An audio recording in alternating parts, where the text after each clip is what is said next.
મેં રામાયણમાંથી એક વસ્તુ શીખ્યા છીએ.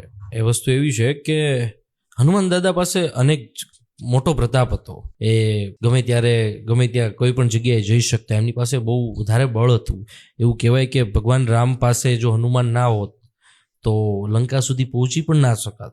નાથ ન કછુ મોરી પ્રભુતાઈ, સબ પ્રતાપ રઘુરાઈ. એમ કહેવાય છે કે હનુમાનજી મહારાજે આટલું બધું વિશાળ કામ કર્યું, આટલી બધી જો પોતે સીતાજીની શોધ કરીને લઈ આવ્યા, લંકા બાળી દીધી. આવીને હનુમાનજી રામજી પાસે પ્રસ્તુત થયા. હનુમાનજી કહે છે કે પ્રભુ આવી રીતે જામનજી એમના તરફથી બોલે છે કે રામજી તમારા પ્રતાપથી હનુમાનજી લંકાપુરી દહન કરી આવ્યા છે, સીતાજીની શોધ કરી આવ્યા, તમારી આપેલી મુદ્રિકા હતી ને એ સીતાજીને આપી આવ્યા. આટલું બધું વૈભવશાળી કામ કરી આવ્યા છે તમારા પ્રતાપથી. તો રામજી કહે છે કે ના ના, હનુમાનજીની આની અંદર ખૂબ મહેનત છે. હનુમાનજી એટલે અતુલિત બલરામમ હેમ શૈલાવદેયમ. જો હનુમાનજી ન હોત તો આવું બધું ના થાત, હનુમાનજી હોત તો આવું થાત, હનુમાનજી ન હોત તો આવું થાત. વારંવાર હનુમાનજીને બળોતરી કરીને બોલાવ્યા. અને તુમ મમ પ્રિય ભરત સમ ભાઈ, પોતાના ભાઈની જેવી ઉપમા, એ ભરત જેવી ઉપમા હનુમાનજીને આપી દીધી.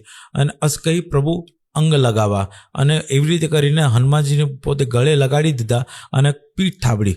ત્યારે હનુમાનજી કહે છે કે ના પ્રભુ ના, આની અંદર મારી કંઈ જ પ્રભુતા નથી, આની અંદર મેં કંઈ કર્યું એવું નથી. તો રામજી કહે છે આ બધું કાર્ય તો તું કરી હનુમાન, બીજું કોણ કરી શકે? હનુમાનજી કહે છે કે જો પ્રભુ ગયો ને ત્યારે પ્રભુ મુદ્રિકા મેલીમુખ માહી, તમારી આપેલી જે મુદ્રિકા હતી ને એ મારા મોઢામાં હતી, એટલે રામ નામ મોઢામાં હતું. હું જ્યારે ઉડ્યો 400 યોજનનો જ્યારે પર્વત સમુદ્ર લાંગ્યો, ત્યારે સમુદ્ર લાંગતા વખતે રામ રામ રામ રામ બોલતો હતો. તો ખિસ્સું તો હતું નહીં મને, એટલે મુદ્રિકા મૂકું ક્યાં? તો મેં મારા મોઢામાં મૂકી દીધી. એ રામ નામ કરતો કરતો ગયો ને એટલે ત્યાં લંકામાં પહોંચ્યો. ત્યાં સુધીમાં તો રામ રામ બોલવું હજી તો ત્યાં તો લંકા આવી ગઈ.